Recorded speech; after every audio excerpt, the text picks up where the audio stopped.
Hey everyone, we are the Three Princes and we go around looking for things to penetrate deeply. Intellectual. Welcome to our show. It's going to be one of those days.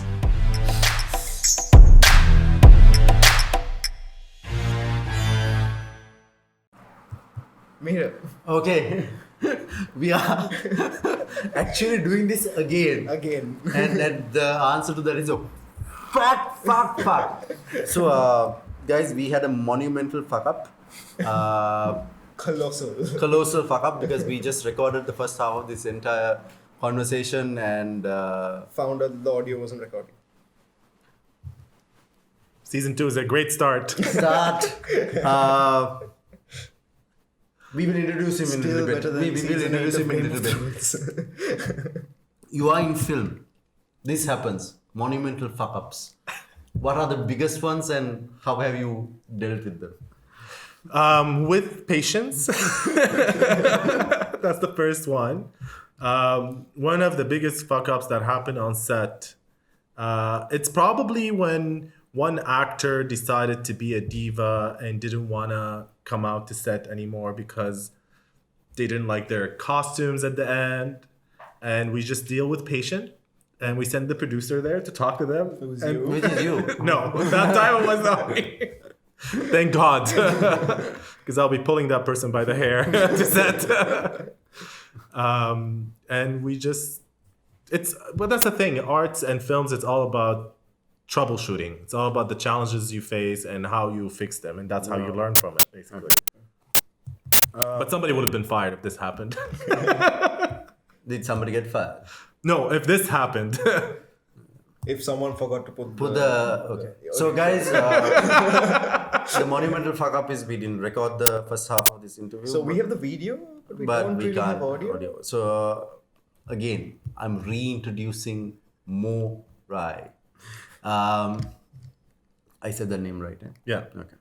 Rai is a very Indian sounding. I know, Ashwara Rai. She's my cousin, I like to say. But she's not really. She doesn't know I exist. Rai is... So I'm originally from Syria, as I said. And I was born and raised in Damascus. And we immigrated in Canada in the early 90s. My parents did. And then I followed that in late 90s. And Rai comes from the last name Rai, which means the shepherd. Right. And when my dad came here... It's a Persian, Syrian... No, it's Arabic. It's Arabic. It's Arabic. Okay. And when my dad immigrated to Canada, they asked him, what's your last name? He said it. They could understand him. They wrote some 6 letters that didn't mean anything. He's like, just put Rai. And that's how I got my last name. Oh, right. Cool. Right. So you lived in Syria, and then you moved to Canada. Again, very briefly because we've done this once. Your life, very briefly, because I know you're gonna get bored of talking about this entire thing. It's okay. So I was born in Damascus, Syria, the oldest inhabitant capital in the world. So a lot of history, a lot of cultures. And then I immigrated in Canada. My parents immigrated to Canada. I spent summer school out there. And then after I finished my studies, my high school in Syria, in Damascus, I went to Toronto and did high school there. Then I did computer science and math at the University of Toronto. And then after that, I did film school at Toronto Film School. And then I worked there for a few years. Then I packed up and I wanted to live back home. So I went there, lived for 3 years. I lived through between 2009 2011 at the end of it, which basically also marks the revolution or the uprising, the start of the Arab Spring in the Middle East. Yeah. And what ensued afterwards. Exactly. And then I came back to Canada in 2011, end of 2011. And I've been working back in film since then for almost a decade. Okay. You spoke about your time in Syria. How was, I mean, we have had conversations about this, and if you don't mind, what was it like? Because we never get a chance to talk to a Syrian who has gone through this. We will never. Right? It's funny actually. I was talking about this today during dinner. Syria, actually, the society and how the society works in Syria and Damascus is very similar actually to Sri Lanka in a way. So there's a lot of classism. I think you can correct me if I'm wrong. In Syria, there's classism that's very Classism as if in like there's middle class. You can see the middle class. There's a lower class or poor class. You can see is it a traditionally brought in classism or is No, it I think it's just developed you can throughout the observe years. You can see it. The middle class all like hang out in the same places. The high class, they all, which is a minority, they all like hang out and group together. They all know each other. Everybody know everybody in their society, in the circle. The people live on their society. They live on what the society tells about them, how they act, how they behave. So it's very similar to that extent in a way. It was amazing living in Syria, especially because I grew up in a middle class and a privileged in comparison to a lot of people. So it was good. We were comfortable. My dad worked his ass off all his years to offer to his kids, to offer his kids a better life than he had. And it was great. It's a beautiful country. It has amazing history. People are extremely nice. We have great food. Everybody wants to live. They enjoy life. They enjoy the small things more than the big things. It's very similar. I find it in Sri Lanka as well. People are very want to live. Isn't you have traveled quite a lot? Isn't it the case in many countries? No, like it's very different than Canada, for instance, or Toronto. The people are, I find them, they mostly live for the moment. They're more closed in their own circles. They're not as friendly to other people. They don't meet people easily. They don't create friendship connections. It's more about connections and network. Why do I know this person? Because it might open doors for me, or I might benefit in certain way. I mean, there are friendships that they fall, but I find it that it's restricted, smaller amount of friendship and real connections with others, with people you meet, than here. Like for instance, what here. makes a difference, man? I completely get what you're saying because my sister lives in Canada. But what do you think what makes that happen? I mean, I'm not sure, but I would say that Canada is a mix of different cultures, of all immigrants from all different parts of the world. So maybe what's happening is when people immigrate to another country, they want to be with themselves because they understand themselves from where they come from, and they kind of cocoon themselves in their own integration. Integration bias, negative bias towards integration, I suppose. Yeah. So that could be one of the reasons I would say. Also, I mean, North Americans are warmer than a lot of people, like the British, for instance, we guys are very familiar with. But that kind of race is a bit cold in a sense that the empathy is a different meaning for them. To sympathize with someone is a different meaning. What does empathy mean in I mean, I can't really speak on all of the white population that is Canada because first of all, I'm not white. Second of all, I didn't grow up there. But I find their perspective on other places in the world are different. They kind of assume that the way that Canada or North America or even sometimes Europe, how people live and how society is structured, that's the norm everywhere around the world. And when they go to different places in the world, they're like, we don't understand how you guys function. While actually around the world is kind of the norm, and North America and Europe is the exception. Right. Because you have these countries where it's been generations and generations, like 7 generations almost, of peace and development and going with all these inventions, and you have 7 generations of these people on the other side in these countries where they've been in maybe dictatorship or poverty or colonization, wars as well, that destroyed countries and made the country not improve as fast as these people. So seventh generation on the right and seventh generation on the left, these people sometimes can't understand each other anymore. And That's a deeper opinion, I suppose. A deeper sentiment. That's fantastic. Okay. Before we got very rudely broken off, I wanted to talk about. I asked you about you a question about working with Sri Lankans. You said it was a great experience, and I was like, okay, fine, that's great. I was really shocked that things were happening on time. Yeah, we were really shocked that things were happening on time. So we're capable of it. yes, We are capable of it. we had a great team. But you ended that with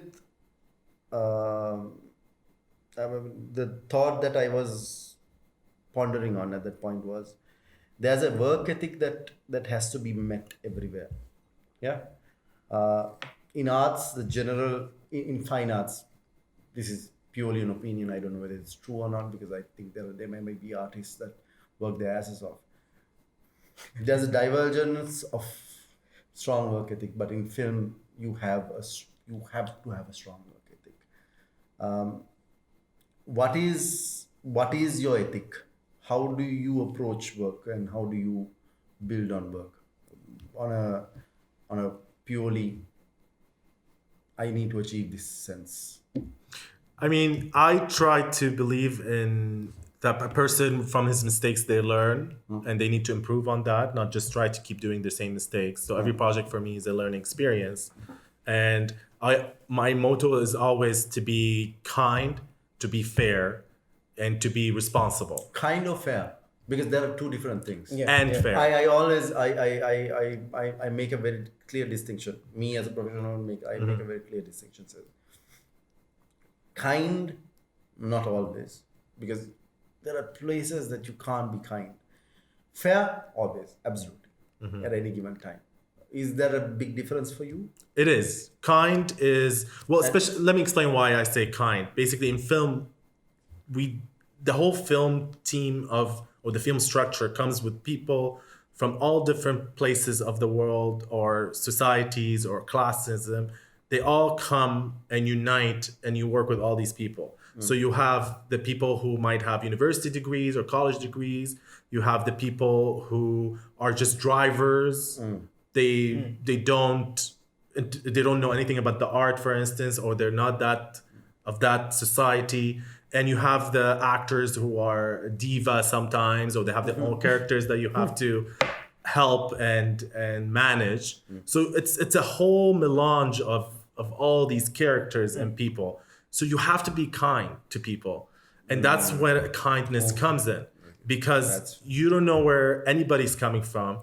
We work long hours. Like back in Canada, 12-hour days is a short day. And that's not everybody who works that. So there's 14, 15, 16, and time travel back and forth to your home or whatever, and you do it the next day.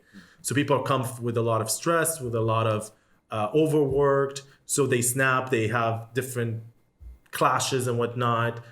So you always have to be kind to them to know, you don't know what that person is going through, where they're coming from, why are they taking this job? Is it just to put food on the table for their for their 5-year-old? So that's why I try to approach it in kindness. And fair is everything has to be fair. No matter, yes, you have to be kind to all these people, but no matter where you come from, you have to be treated fair and equally with equal opportunity, no matter what's your sex, what's your orientation, what's your color, no matter who you are treated as a human being in a fair way. Something that you said, I mean, again, I'm pulling off what you were just saying. You seem to be oriented into that kind of sentiment. And something that you said very recently, like, again, before this entire debacle happened, was that He's never going to get over it. I'm not going to get over it. Is you're choosing projects that you want to work on, and you are doing so because there is some purpose in executing them. What drives you, what motivates you, and what inspires you to do that? Well, what we talked about is that the purpose is, I feel like at this time in my life, I need to choose projects that are meaningful in a way that whatever means they're being shown either on TV or theater or even a one-time showing, if one person saw it and changed their life, changed their thought, changed their way of behavior, then it actually did good. It did good for people. It changed people for the best. And we talked about a project that I recently worked on, which is Trapped, the story of saving Alex, which is about a Mormon family where their teenage daughter comes out to them as LGBT and they don't agree with her. So they put her in a conversion center or house where she gets abused and mistreated for her sexuality orientation until she gets fixed. And fixed. Yeah. But then at the end, she escapes and she becomes the first LGBT spokesperson to her little area in Utah, US. So that story is so powerful that I know for a fact if it's on this big screen and somebody sees it, it's gonna change something. It's gonna a light bulb is gonna switch on. Somebody's life. Anybody, because this story is so powerful that you're gonna be affected by it some way. You might not like it, you might not agree with it, or you might agree what they did to her, but something is gonna come out of you after you watch it. What is your because we are very storytelling animals. What is your perspective about how storytelling influences us every day? We know that we are inherently influenced by them because we work in a very data-oriented, fact-based world. Especially when it comes to work. And there's more and more emphasis that is being put on Big hard data. facts, hard facts, deliver hard facts. But hard facts, yeah, they tell stories if you search for them. But what is your perspective on where things are heading versus what you are trying to do, which is tell really powerful stories that maybe propagate the human race forward? Well, the human race from the beginning loved storytelling. We see it in history with pictures on the walls where a story is being told somehow. And film, just like any other means of storytelling, it's a way of, you can call it propaganda. It's propaganda for the good, or it could be propaganda for the bad. So it depends how you take, it's like a weapon with two sides. It depends how you use it and how you use it. Where are we going? I think from the beginning as well, there is that side or that world where independent filmmaking happened to tell stories that changes life and affects life. And there is also another chapter of storytelling where it's only entertaining and or comedic but even that does affect society in a different way. Like look at Charlie Chaplin, for instance, all the films that he did in the black and white. It was during an era where people wanted to forget about their misery, wanted to stop being sad, and wanted to be happy. And that's what he gave them. So it was a propaganda in a good way where it just lifted the spirit of all the people, and it was needed at the time. So I think art should always speak of what's needed at the time and what is needed to enhance society. But that raises a very important question. Like, how do you decide what is needed? Well, it's like democracy. Not everybody likes democracy. Yeah. It's who you vote for, and that's where you're gonna go with. Sure. It's also the ideas. We're all from different colors of society. We all believe in certain ideas and don't agree with other ideas. And both ideas are gonna come on the table. And that's where I think societies needs to do. They need to push both ideas and have intellectual conversation about each idea. Let the better idea win. Well, yes, let people decide. Let people decide. Popular and therefore win. You can never shut off or shut up the other side, because the more compressed that happens, the more it's gonna explode in a worse way. Just like how, for instance, I always use the example as Trump.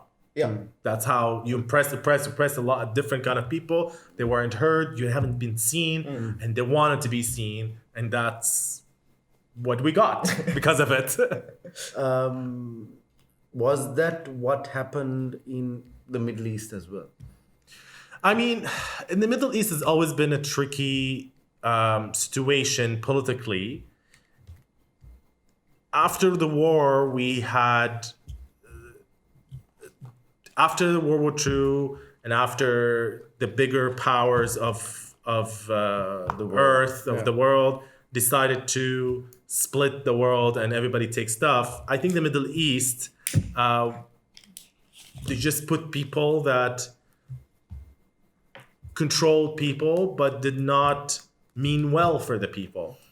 I think that's what happened. And after so many years, and that happened anywhere, you had bad leaders or leaders who were good at certain point of time, and then they decided not to care about their society or communities, and things turned to the worse. And so a lot of people won't agree with the Arab Spring and how it happened, but a lot of people do agree with it and say that people had enough and they just wanted to say no. Yep.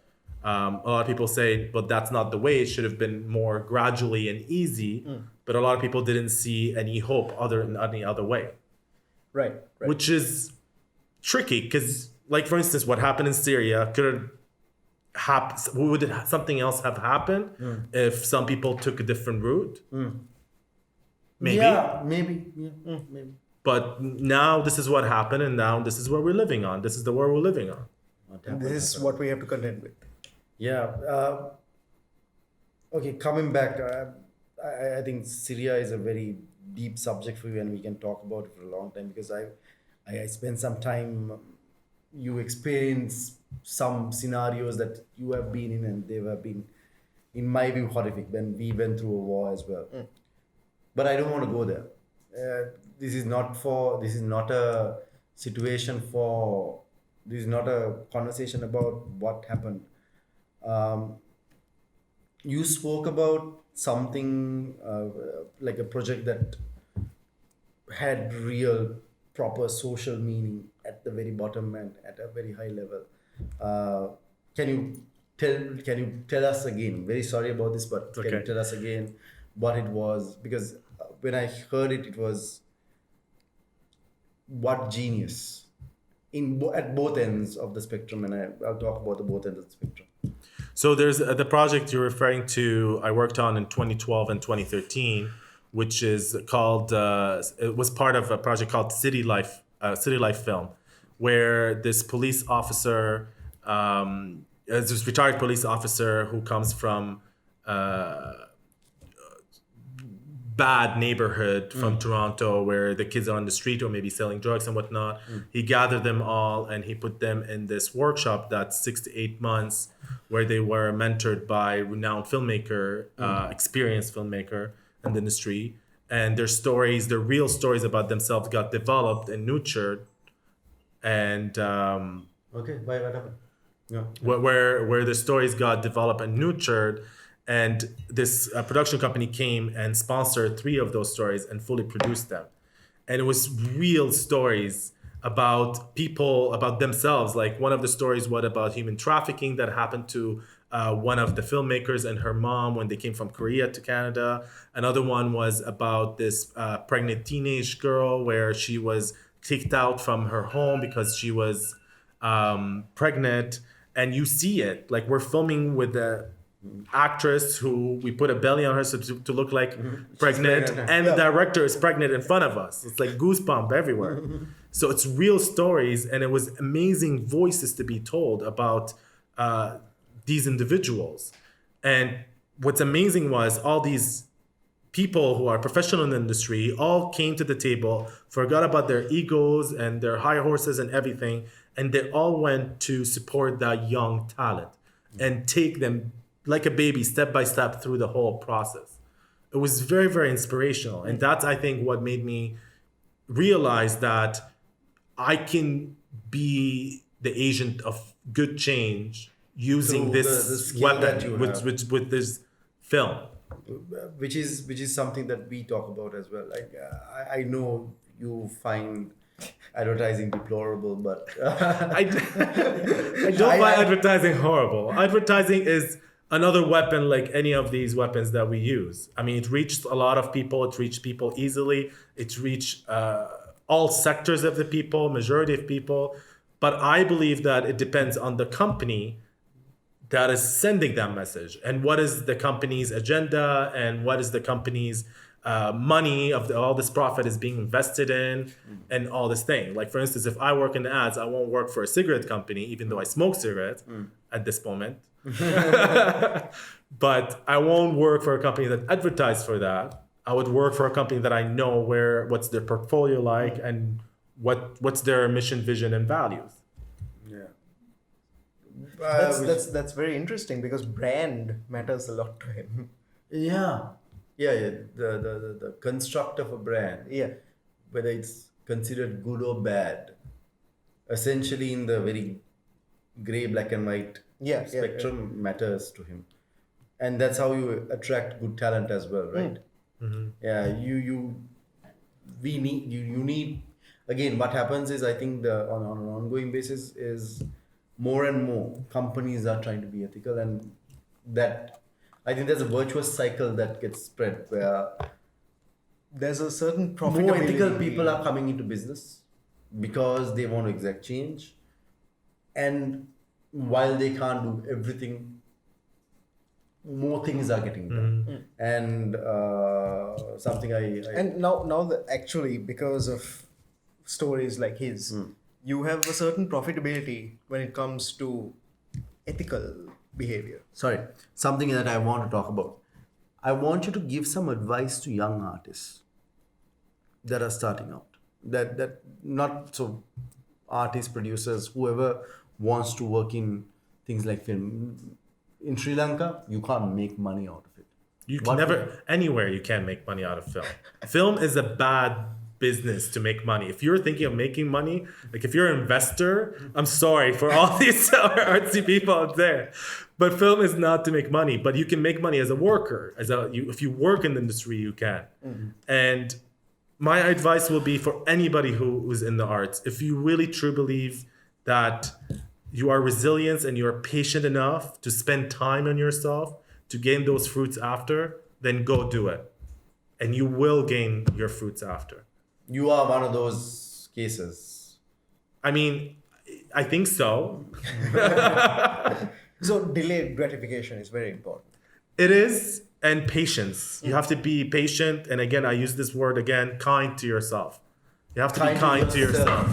Sorry. You have to be kind to yourself because it's going to be a long, hard road. If you don't have people who are going to open doors for you, if you don't have parents who can give you lump sum of money to go do your projects, it's going to be tough. But if you believe in yourself and you believe you have a talent, then it's rewarding at the end. Because people will notice at the end. People will see you, you will shine. Your journey, your switch. We were talking about this again, but your switch from doing, you could have had a very safe, comfortable journey. How difficult was it? I mean, it was difficult for me. It was difficult for my parents to understand. My first job did not. I got about like in Canada, it was like $600 a month, which is it furnished like it can help you for a week or furnish your fridge for a week or two. It depends how much you eat. I eat a lot. But my dad was not understanding. He wouldn't understand. He thought I was ruining my life from leaving science and math and computer science to go do that. But I knew that if I suffer for this time of period, and if I do this shitty job and I learn from it at this point, and I learn as much as possible and do as many mistakes as I can so I can learn as much as possible, the next job, I won't be doing that. And it will be a better experience and I can ask for better money and keep climbing that ladder. It is a ladder. Yeah. We spoke about this, no? What is an okay amount for you to suffer? As long as I can bury it. It's all about, each person is about how much they can hand. And you discover yourself as well. Right. You know what are your buttons, you know what are your limits. But you have to push yourself. Right. You can't be like, this is a little uncomfortable. Exactly. Stop. You know, you have to push yourself. Right. Like again, This is it. Like, You I'm can- going this to is it. die tomorrow. Take us through your experience, man. Because the whole idea is this should not be philosophical. Tell us your experience. well, that's exactly what happened. That's exactly what happened, and I just bear through it. I kept working. You know what? I think the reason why I didn't hit that rock bottom is because I worked that long day. It was shitty day, but I woke up the next morning and I was ready to do it all over again. And you did this for 4 years. Well, I did it for a couple of years. I think I was also lucky with my opportunities that I got. Right. Because after that job, I got another bad job, and then the third one was a bit better, and then I started immediately like understanding what I'm doing. I started immediately understanding the system and the ladder and the network. I remember 4 years I didn't go out. All my outings were networking events to meet people. Like I made a plan that like I'm not going to see a film or theater or hang out with friends. I'm going to, if I'm hanging out with friends or I'm gonna go out, I'm gonna go to a network event. I'm gonna go to industry night. I'm gonna go to art night. I'm gonna meet other people. Right. And that's what I makes did. a lot of sense. Yeah, that is if there is an absolute lesson in that. Yeah, definitely. You must construct your success. It's all about priorities. What are your priorities for this period of your life? I was young. I knew my priorities was to build my CV, to build my work, to move up. And that's what I like every 4 years I sit down with myself like, what is your priority, Mo, for the next 4 years? How are we gonna do it? And what are we gonna do? So, I spoke about this. Like, I said the same thing about like 5 episodes ago. Like, No, much more than 5. much more than 5. Somebody's counting. Yeah, but This was the episode whole 4. idea was prior. How important is a plan, and how important is not to get dissuaded because Things you aren't don't- going perfectly. Yeah. Yeah. How I mean, important- life never goes perfectly. Nothing in life goes perfectly. You're the one who spins it. And you have to make peace with that if you're supposed to get anything done with yourself. Exactly. You can't control the world. I Yeah. mean, we all would like to, but we can't. Okay. In you are here, and we are doing this episode because you are here. Why are you here? I know, but I want you to tell. I'm here. We just finished actually filming a film for Deepa Mehta. And it's an amazing film. It's an amazing story. It's a Sri Lanka story. I mean, you all know Deepa Mehta from Fire, Water, and The Rest of the Elements. And, yeah, the rest of the elements, Midnight Children. She's amazing, a ball of creative energy. And we worked here for 3 months. We shot here. We had a great team. We had a great company called Film Team. They were above my expectations. Actually, I didn't expect that. And we filmed this story, and it was a great experience for me. And I'm sure I will do it again. And that's why I'm here in Sri Lanka. Will you come back? I would love to. I would love to. I'm considering to see what other projects we can bring here. What can we do better to get you to come down more often? I mean, I think Sri Lanka is it's on the starting point to understand what film is and be more film friendly. I mean, coming from Toronto is extremely, everybody knows film, everybody knows where films are happening. There's a film set every other corner. So everybody understands that. I think Sri Lanka is the people, whenever I tell people that I'm working on a film here in a movie, their eyes sparkle. They're like so happy to hear more about it. Right. They're excited. They want to know more. They want to know how to help. It's something that it's still fueling people up. They're excited to do it. Yeah. Well- and I think, I don't know, what the authorities should like build on that more and use that to their advantage and open it more to have more films that come here or TV shows. I mean, I'm not sure if there's a school that teaches film. just more like you have been a filmmaker for some time. What kind of infrastructure should we have to develop film in Sri Lanka? I mean, again, there should be. I think there should be institutions that teaches teach this the art. art. There should be institutions that teaches the craft of it as well, like lighting, gripping, camera. Not just the creative aspects, or not just the producing aspects, We or only the acting. we have a lot of creative systems, but we don't have the technical know-how construct. No? We have been. I think So- Duel can actually answer that question better. How much of the technical know-how do we have here? Not much. Not much. Not too much.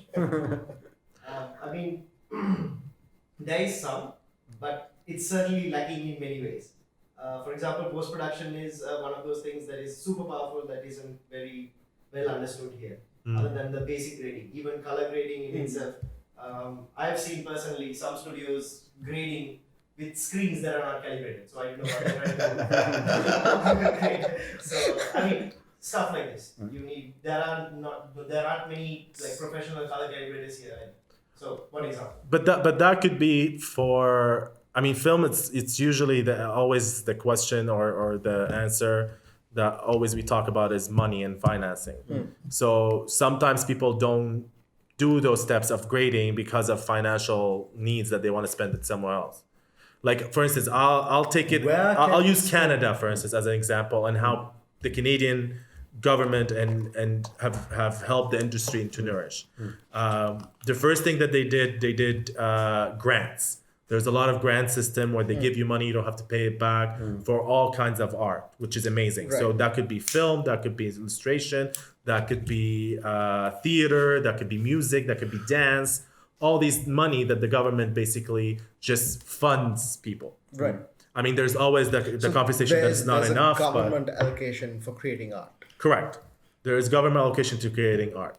And also there's We have it as well, institutions but to it's do very that. small. Well, that's my other thing. It's not just the government. There's also institutions that also give grants. Okay. Like there is a couple of institutions, like for instance, in SI, which is basically give grants for writing or developing or even creating art. There's other institutions like Greenberg where they finance projects for writing them or to launch them. There's grants for new media. There's grants for newspapers, for magazines. So there's a lot of support in that field.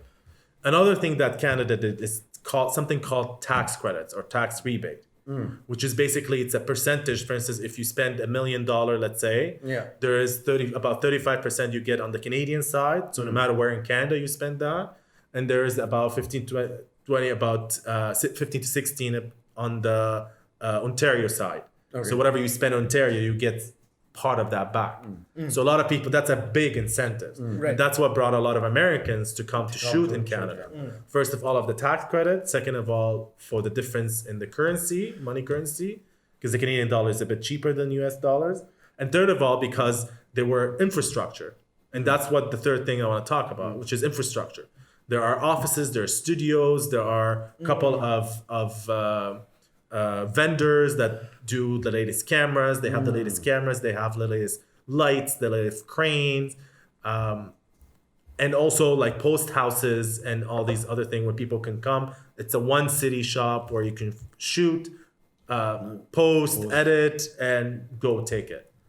So I think these are three main things that any city can start looking at. Yeah, I think in South Asia, India has just hit the mark on that part of it, but Sri Lanka is always cheaper to shoot in, and I think it's a better deal to come to Sri Lanka, provided that we can give the incentive that people want. Yeah, see, so what I see is there's a combination of policy making, infrastructure, and talent. Yeah, it's actually those three things that will drive film. Hopefully, in Sri Lanka, a lot of my friends who are into film complain about it. But having said that, even under the most dire circumstances, the Sri Lankan film market is still chugging along. Yeah, it's not dead. It's not dead. That's the thing. And it's not dying. You should see this piece more that a couple of my friends made. They took a old comic piece and created a fully 3D animated film out of it, with nothing.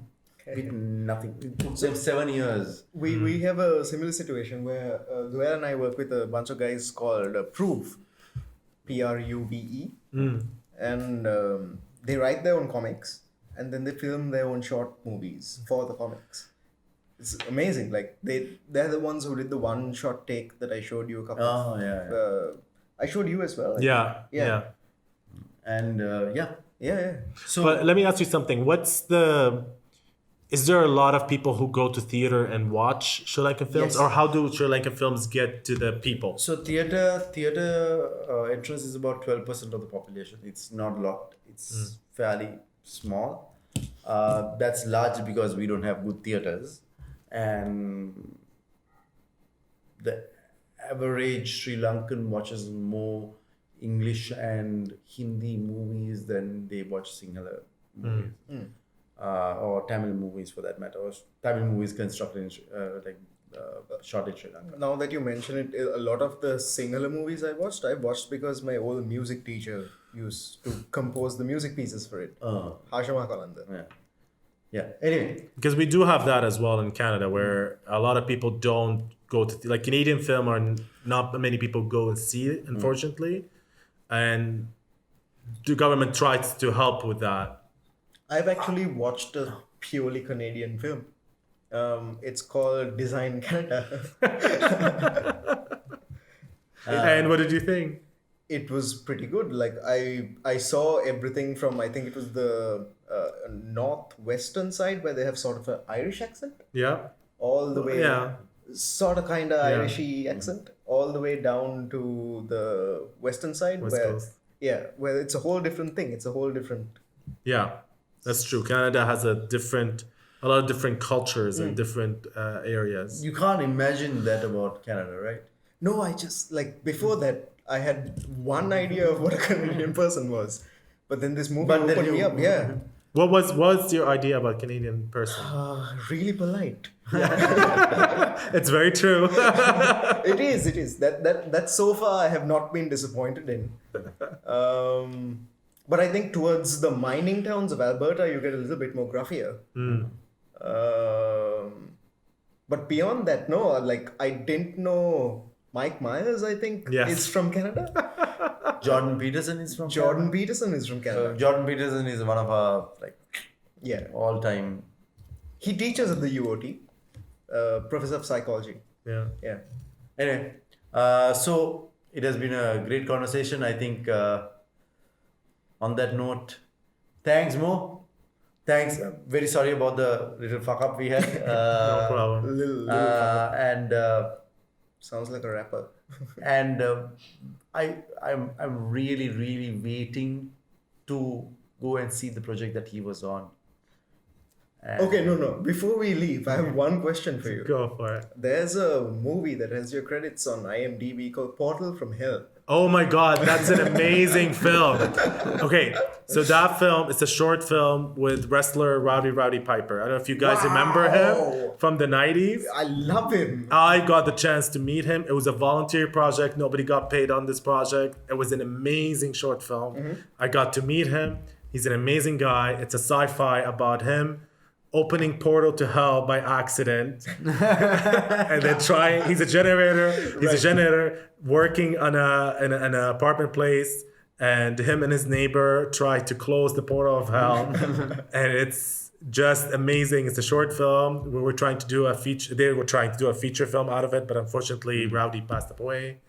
And he's an amazing person. Yeah. I got to meet one of my idols when I used to watch him on the big screen in the 90s. And that's Portal to Hell. Brilliant. I need to download this. Well, thank you so much, guys, for hosting me. I hope... I'm very sorry about that little thing that happened, but I think that helped, and what happened and could not have happened any other way. Exactly. Cheers. Thank you. Good night.